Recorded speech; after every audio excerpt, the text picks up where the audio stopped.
প্রিয় এইচএসসি শিক্ষার্থীবৃন্দ, আসসালামু আলাইকুম। তোমরা পূর্বের ক্লাসে জেনেছো যে মূল নিয়মের সাহায্যে প্রথম ক্লাসে আছে সাইন এক্স এবং ট্যান এক্সের প্রমাণ, দ্বিতীয় ক্লাসে আছে যে কজ এক্স এবং কট এক্সের প্রমাণ। আজকের ক্লাসে আমরা শিখব মূল নিয়মের সাহায্যে সেক এক্সের প্রমাণ। তো চলো শুরু করি। আজকের প্রমাণ হলো d d x of cot x sec x সমান সেক এক্স ট্যান এক্স এর প্রমাণ। মূল নিয়মের সংজ্ঞা হতে জানি যে d d x of f of x সমান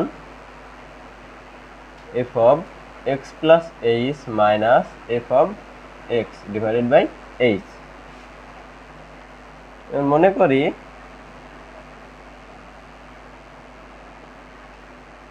সেক এক্স সমান এফ অফ এক্স, অতএব সেক এক্স প্লাস এইচ সমান f of x plus H.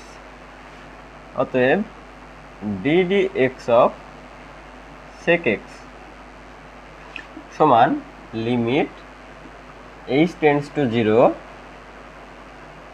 F of x plus h minus f of x divided by h. এখন আমরা কি করব, শুধু মান বসাই দেব যে লিমিট এইচ টেন্ডস টু 0 হলে f of x plus h এর মান হলো sec x plus h minus sec x divided by h. এখন আমরা এইচকে 1/h আকারে লিখব এবং সেক এক্সকে 1/cos x আকারে লিখব। যে limit h tends to 0 1/h into sec x plus h minus sec x.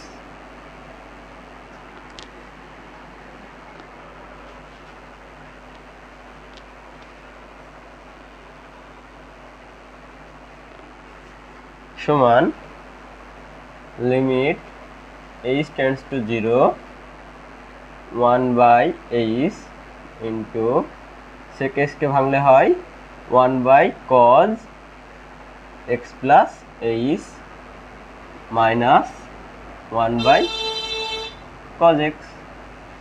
এখন আমরা লসাগু করব যে limit h tends to 0 1/h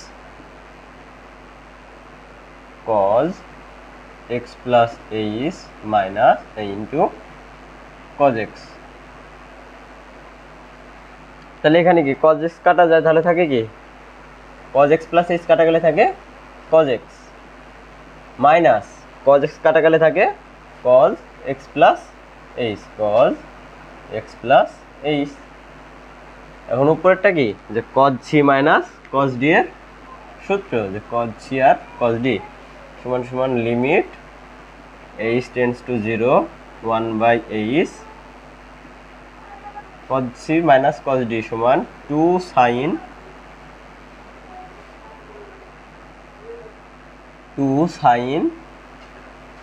c plus d by 2 অর্থাৎ x plus h by 2 into sin d minus c অর্থাৎ x plus h minus x divided by 2 divided by cos x plus h into cos x। এটা আমরা কি জানি, উপরের সূত্র হলো cos c minus cos d সমান সমান 2 sin c plus d by 2 into sin d minus c by 2।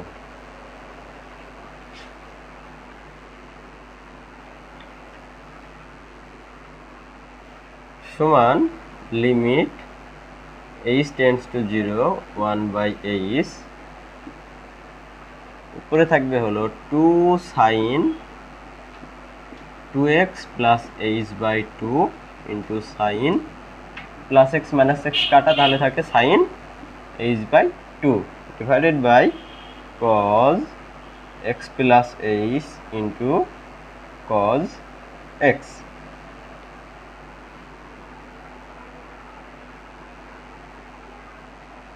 সমান লিমিট এইচ টেন্ডস টু 0 হলে 1/h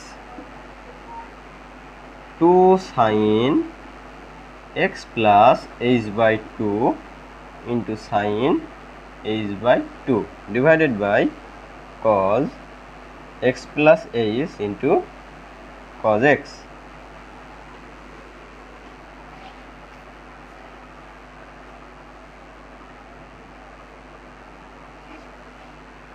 সমান লিমিট h tends to 0